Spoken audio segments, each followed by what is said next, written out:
Hey guys, so this week we're talking about integrating music into the classroom with other subjects. This can be done, in our entire day in our classroom through different subjects. Rachel, you talked about, learning math concepts through song, and I agree with you. It's so much better and faster for them to learn those things. It helped me in school as well. And then Jaden, you talked about the 50 States song. That's a really good example as well of how much easier it is for, kids to learn those academic standards way easier than just looking at a map and learning them just by looking at them and learning about them in history class and stuff like that. So Go Noodle is also a really good example that you used. It also gets kids moving, which is really important for our health for our students.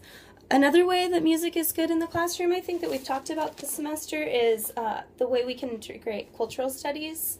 We've talked about all the different songs that relate to different cultures, through Christmas and, our Halloween songs. And just, there's so many different ones you can use out there to incorporate all your students' cultures into your classroom.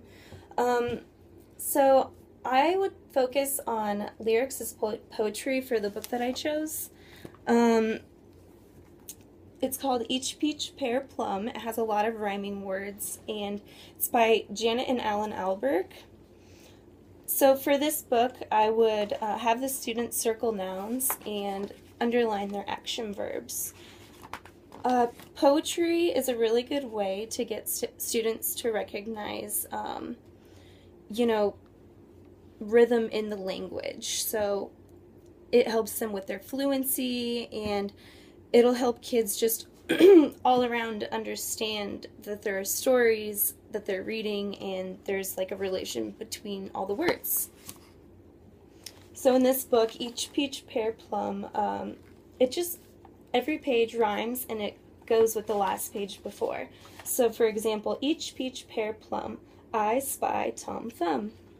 So the students could spy on, find Tom Thumb.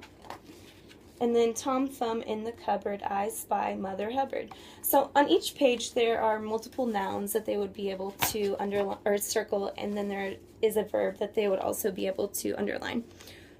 With this, you could go off into different writing prompts into the classroom, which would be really good for them to develop by themselves. And they could also writing prompts is another way we talked in the classroom. For integration, because it just helps them to really see or to really hear something, like hear music, for example. Whenever we'd walk into the classroom, hear a song, and then that was a writing prompt.